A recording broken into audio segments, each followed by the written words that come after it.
Good evening, citizens of the boroughs and beyond. Welcome to FLEXN Evolution.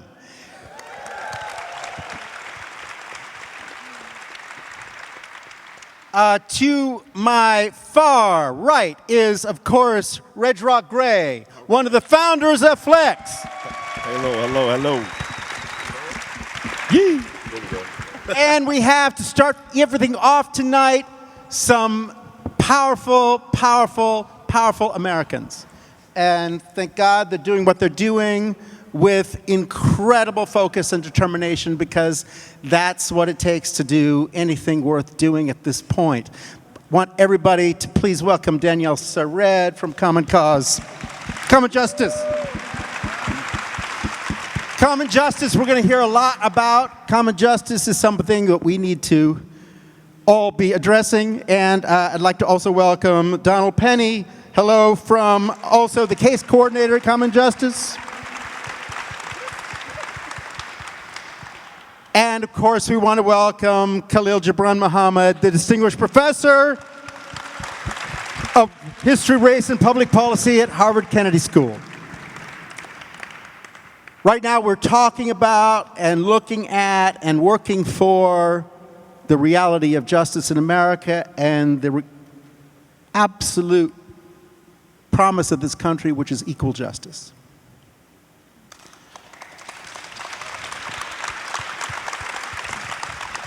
And one of the reasons we have art is because you can demonstrate equality in art and culture. Absolutely clearly. It's not a question. Equality is basic and real. And that's one of the reasons why this cultural project is engaged with equality as its subject matter and as its content. Equality is also has to be engaged in the justice field every single day, inside and outside the system. And I'd love Danielle to give us an introduction to the incredible body of work that is flowing through her office and through her fingers. Thank you so much. And so it's a delight to be with you here tonight.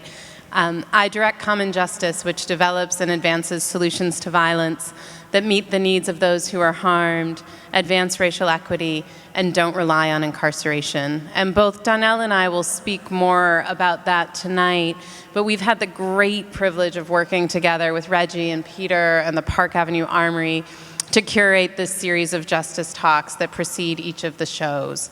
And part of why we were so enthusiastic about that partnership is that we know the thing that movement and movement have in common is our capacity to envision something other than what we already know and what we already live and what we already endure. And so the thing that really binds, we think, the very best social justice work to the best artistic work is that capacity to imagine. And so tonight and all the other nights, the people we've brought together are among the most forward-thinking, visionary people in the work, who will not be describing everything that is wrong, but with a deep knowledge of everything that is wrong, will be describing everything they know to be possible. Jenna, would you just pick up right from there? Yes. Thank you. Wow. You set me up. I was about to, yes. Once again, I'm happy to be here. Thank you all for being here. As we talk about something serious, something dear to heart, right? I got into this work because I was hurt. I didn't know how to emote that thing, right? I actually came in as a participant into Common Justice, and then later on graduated and started to work there because, you know, they couldn't get rid of me. But through that process, I also thought about the people who didn't get to get that process. I thought about the people who didn't get to emote to the person that they hurt or be able to have somebody answer for the pains that they went through, right?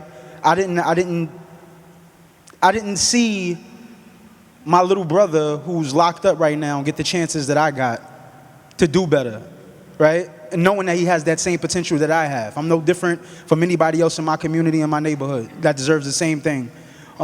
So I got into this work because I believe that the next person that walks inside that common justice door is just like me. And we all are a community of links holding people together. So I'm gonna hold him, he's gonna hold the next person, that person's gonna hold the next person, but we all gotta do our part. So I'm doing mine now. So.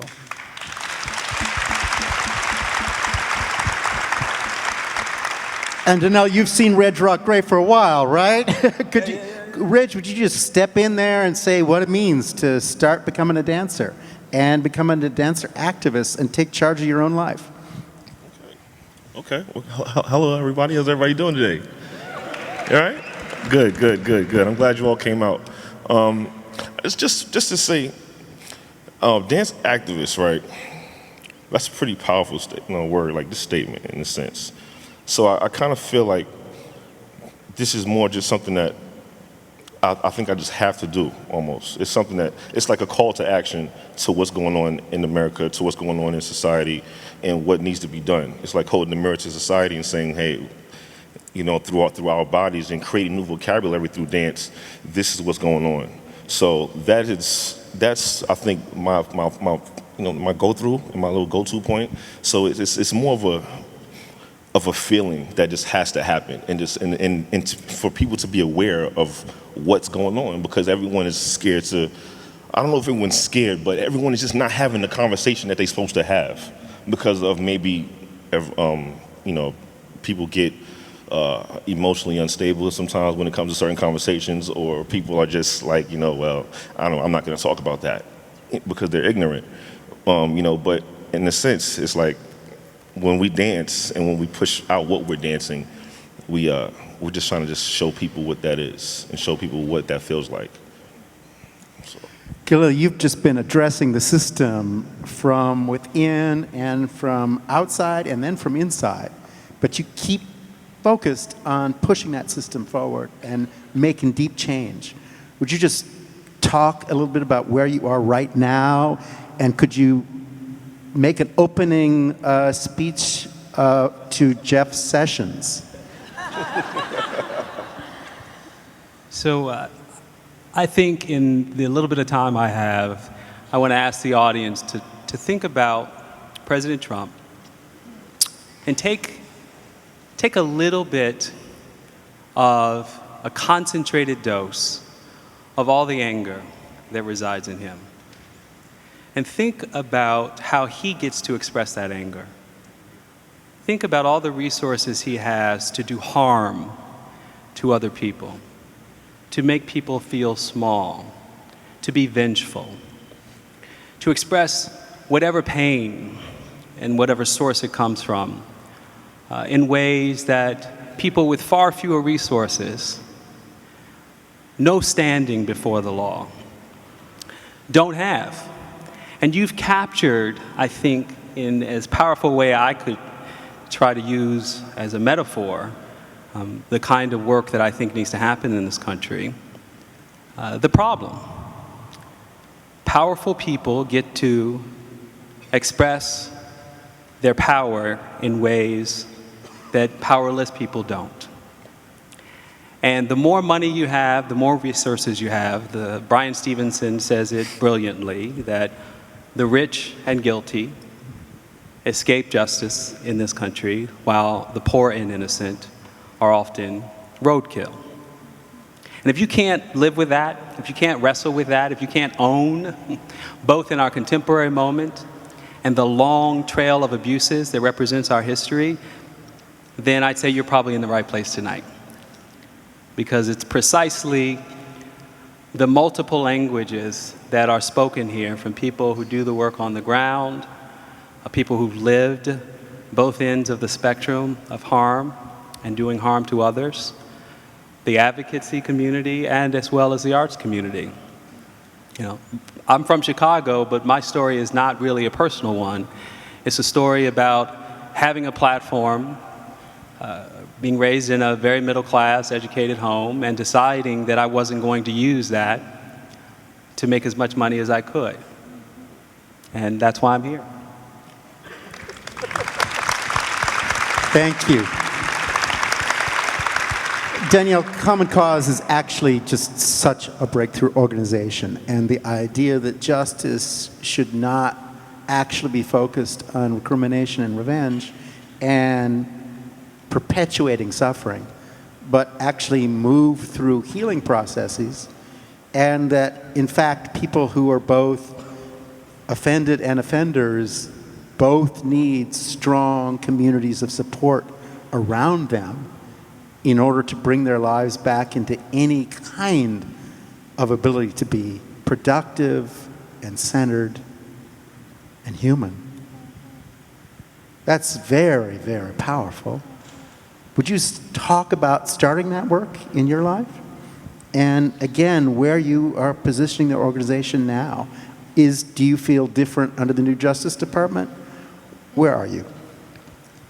So at the core of our work, Common Justice operates the first and only alternative to incarceration for serious and violent felonies in the adult courts in America. That means if and only if the victims of crimes like robberies, assaults, stabbings, shootings even, if those victims agree, those cases are diverted from a court system to us, where people go through an extensive preparatory process and then sit together with the people they have harmed and reach agreements about what they can do to make things as right as possible. Those agreements, which the responsible parties, which is our word for offender, they fulfill them over the course of a year following that conversation. And if they complete them in their entirety, they don't go to prison and the felony charges against them are dismissed. And in the meantime, we work with the people they hurt to help them come through what happened to them and in their lives generally. And what we know at Common Justice is not only that prison fails to deliver on the promise of safety. It is one of the most damaging lies that we have ever been told. We know that prison not only fails to make us safe, but that it contributes to violence.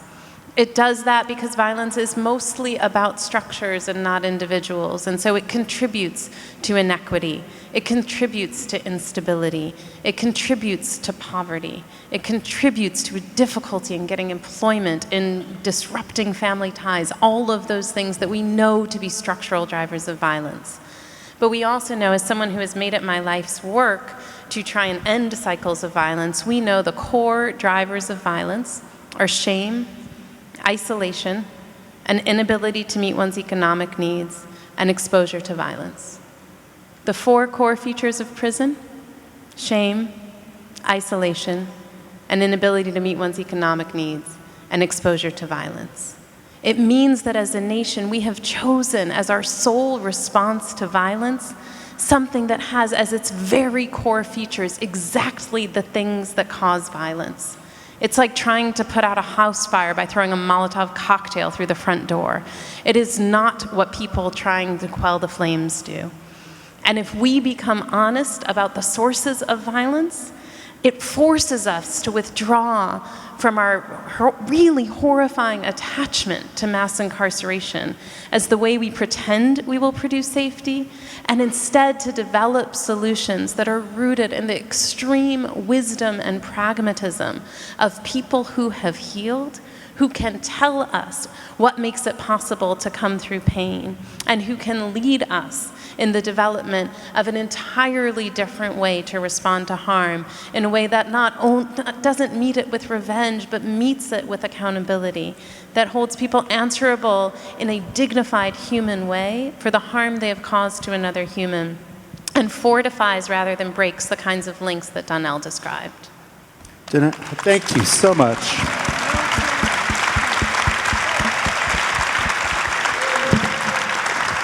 Janelle, would you just take us into a sample day in your casework? A sample day. Yeah. There's no there's no day that's set. I would say, for me, a day for me is participant comes in. We talk about, what's been bothering him, go through a checklist, do 1 through 10. Are you sad? How are you feeling? Are you afraid? Anxious, right? Look at the paper and be like, what's up with that 8 on the paper, right? Like, Why is that like that? Like, how can we get that to a 10, right? And speaking to him, and you watch people, when they know that you're a credible, we call them credible messengers, right? People who have been through what we've been through, right? Like, if at some point in time in my life when I was younger, and Reggie walked up to me and said, yo, maybe you shouldn't go down the block with that dude, I'll be less likely to be like, get out my face to him than somebody else, right? Because he resembles me, right? I know that he probably goes through the same things I go through. He can probably understand me being scared of walking down a certain block. He can understand why I would be scared when the cop come and I didn't do anything, right? So that's the same relationship I have with these guys, right? I'm relating to them on the level of like, I was there, and I'm here, and you can be here too. There's more options. So if you ask me about my day, I'm helping to create options on the table, right? I'm like, this is what we could do. This is what they said that can happen. Like, we know for a fact, straight up, we know for a fact that inside my neighborhood, it's violence. Why? Not because we want to commit violence, because we don't want to be the people that get violence committed on us. So we're going to automatically flex up. We're going to do certain things to protect ourselves. And it's not that we want to hurt anybody else, but we don't want to be the weak person either. We don't want to be seen as that person or what we believe to be weak at that moment, right? Before this consciousness of knowing that we can cry, and we can be sad, and we can feel, and we can say, I'm hurt, and I really feel like tearing up right now.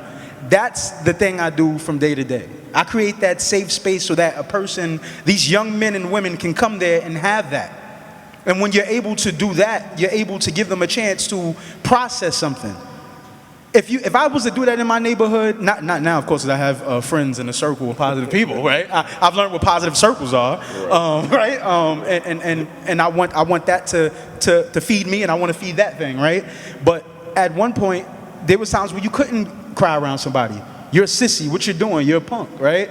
You can't do these things. You can't emote.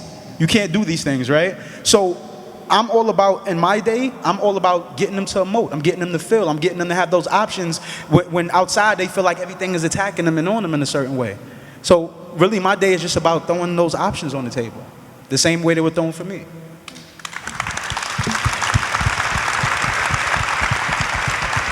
And the reason that you create art, because you always start as an artist with something that hurts. Reg, would you just talk about making that space? Would you just? No, stay with him. Stay with. Wait, what was going on? Stay with Janelle. No, stay with Janelle right there, like right there. Just like making the space that the Dream Ring makes. Would you just? Well, exactly. Exactly what Donna was saying. Like being able to dance and to dance, flex, and to create this vocabulary. It allows this safe place of therapy in a sense. When the Dream Ring all gets together and we're dancing and we're just vibing out, somebody will play a song and that song has so much feeling into it that when they dance, they'll cry. They'll be angry, they'll be sad, whatever that emotion is, it will come out and it'll come out strong. And then not only will you feel that, but the person that's in the audience or the person that's next to you is going to be like, damn, they're going to feel that, and just through through the Dream Ring and through dance, we developed that throughout plenty of after school programs, plenty of programs that's dance events that we throw in our community to help just gather that feeling and just push it all out, so it doesn't have to be pushed out in the street or pushed out in the wrong way. Like a couple of years ago, I used to open up my house to everybody in the hood. We called it Flex House. Donnell, no, he used to dance too, right? Still do. And we we used to order food. Everybody come out, just chill out, and we'll just have a good time. We'll vibe out, and of course, my house was a mess at the end.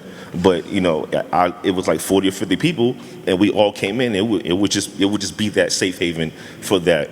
You're not known as a Blood. You're not known as a Crip. You're not known as any gang member or anybody else. You're known as that dancer. Your name, whoever you are, and whatever you put on in the house that day. That's what you are. So, I feel you, brother.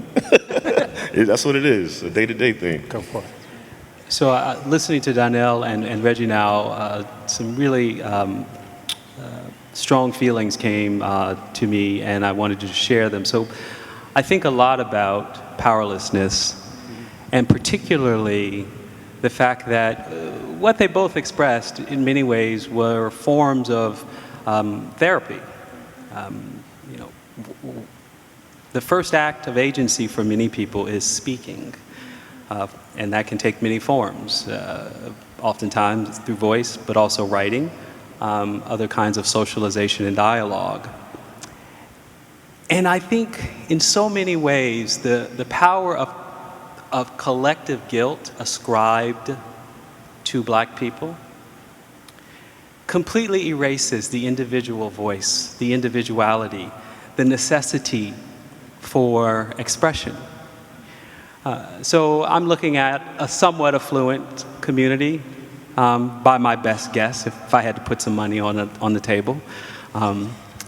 And the ways in which affluent people seek therapy is often by spending money to talk to experts of one kind, taking themselves out of the routine of life and going away, whether it's leisure or travel. And you begin to see the structure of resources, the imbalance. But what you also miss in just that simple equation of what it means to have resources through affluence and to be able to find your voice is also the diminishment of the humanity of people who need the same thing you need. So let me try one additional example. If you think about the protections that we ascribe, what I'll call collective innocence, to police officers. They get to be fearful, right? It's not only baked into their jobs, it's in the police training manuals, it's in the jurisprudence, the cases, the law, the legislation. Their fear, we recognize. We know what it means to step out of your home as a person who's voluntarily put on a police uniform and a badge. And we say to those people, we say, thank you for your service. We know you were afraid. And oh, if you happen to have made a mistake and shot the collectively guilty today, then we're okay with that because we understand your humanity and your fear is legitimate. So it's not an accident that we have Blue Lives Matter laws right now. You can't make this stuff up. Louisiana has passed it. Trump has signed an executive order essentially enhancing penalties for those who object to police officers when they feel they're being profiled or their First Amendment rights are being objected to. So I want you to inhabit the space of that imbalance between fear as a universal human experience, the need to resolve that fear through some outlet. In this case, we're talking about the kind of interventions that happen in collective justice. Reggie's talking about dance. And on the other side of the world, we're talking about you and we're talking about police officers. And you get to start to see the structure of inequality that minimizes. I mean, I'm involved with another organization out of Chicago, Cure Violence. They can't find enough money to do the work that they do. Because where the money sits doesn't see the need for the kind of individualized relationship building that will save their life. Now, I'll end on this note. We probably wouldn't need as much therapy or intervention in East New York or the South Side of Chicago, where I'm from, if we had an economy and we had a political structure that valued everybody's participation as full citizens in this world, and could guarantee a level of access to employment and to living wages. We wouldn't need all this fear and competition over scarce resources either.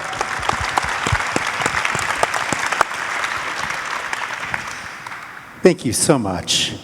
It's time to move into full creative mode. May I just say, you're about to see those people who saw FLEXN previously get ready for the new model FLEXN. It has evolved, and tonight we're presenting the evolution. May I just say the main language remains and has been extended. The 5 main moves, of course, are famously bone breaking. What it means that they break your bones every single day, and what you have to do is reassemble yourself from the pieces all over again creatively and go back into action. That idea that your self-creativity is actually about reinvention day by day by day by day, whatever happens to you. That idea of gliding, which is actually because there's every obstacle on earth, you got to stay smooth. You got to stay smooth, you got to move fast, you got to move easy. You can't freak out, you got to stay utterly, utterly smooth. Of course, the inventor of pausing is right over there. Pausing is the key thing. It's like watching a movie on your cell phone. You stop it, you pause it, you move it back, you move it forward, you get the in, you get the out, you get the, right? You get the intense inner energy that every single action requires, and you get the pushback from the world that every single action triggers. And you get that struggle inside every action, in, out, in, out, in, out, with all the power in Mr. Power right here. Then, of course, connecting. What it means that we need new languages, new vocabularies that reach across all the lines. And connecting is you connect. You create these incredible, wild sign languages into outer space. Connectivity where every single part of your body connects, every single part of your life connects, every single part of the world is busy connecting at top speed, and you're inside that connection. And you're creating it, and you are the network. Let's go. There you go. Let's get it. Let's go. And grooving, of course, what it means to stay inside the groove and not lose it. That's the Jamaican dance hall bruck-up background of the form itself, and it means you don't lose it, you cruise in it. You just stay right in there, and you stay in it, and you stay in it, and you stay in it, and you vibe no matter what is going down. The other thing, when people say contortion, it's not contortion, it's just understanding that you got to shapeshift every minute, and people are looking at animation and say, why can't I do that? Of course I can do that in my body. I'm going to do that in my body. I am going to not just be human. In order to be human, I need to be superhuman. So let's go superhuman in order to maintain humanity. Are we ready for FLEXN Evolution? Let's go, Mon. Let's go! Let's go, Mon. May we thank our guests, please. Thank you, thank you, thank you, thank you, thank you. Thank you. Appreciate it. Thank you, brother. Thank you. Let's start the show in 5 minutes. Go! And by the way, at the end of the night, do not miss the exhibit out in the hall, the photo exhibit that is just breathtaking of the FLEXN dancers, okay? See you at the end. Woo.